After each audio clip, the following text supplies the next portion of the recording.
துலா ராசிக்காரர்களுக்கு இந்த சனியானவர் 4ஆம் இடத்திலிருந்து 5ஆம் இடத்துக்கு வருகிறார். அதே சமயம் 7ஆம் இடத்தில் குரு இருக்கக்கூடிய காலகட்டம், 6ஆம் இடத்தில் ராகு இருக்கக்கூடிய காலகட்டம், 12ஆம் இடத்தில் கேது இருக்கக்கூடிய காலகட்டத்தில் தான் இந்த வக்கர நிவர்த்தி என்று சொல்லக்கூடிய திருநள்ளாறு சனிப்பெயர்ச்சி ஏற்படுகிறது.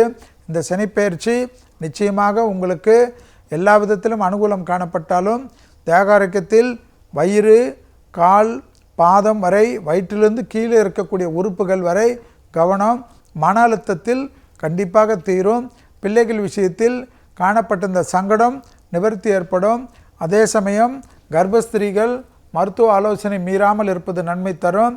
உணவு பழக்கத்தில் இரவு நேர உணவில் அதிக குறைத்து கொள்ளக்கூடிய ராசிக்காரர்கள் துலா ராசிக்காரர்கள் என்பது ஞாபகத்தில் வைத்து கொள்ளுங்கள்.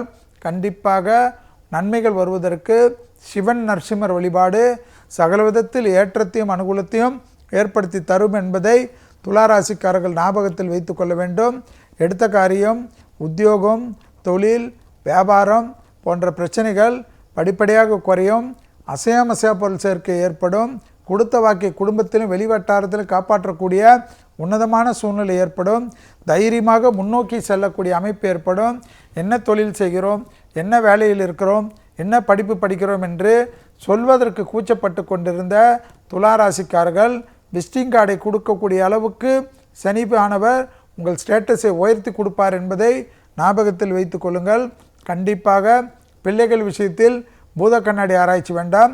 ஒரு தடவை குடும்பத்தாருடன் குலதெய்வ கோயிலுக்கு போயிட்டு வரக்கூடிய துலா ராசிக்காரர்களுக்கு அதிர்ஷ்டத்தின் பங்கு அதிகரிக்கும். அபிராமி அந்தாதியில் இருக்கக்கூடிய 40வது பாடல், 59வது பாடல், 75வது பாடலை படிக்கக்கூடிய ராசிக்காரர்கள் துலா ராசிக்காரர்கள் பூர்வ புண்ணிய ஸ்தானத்தில் சனி வந்திருப்பதனால் இந்த பாடல் முக்கியம்.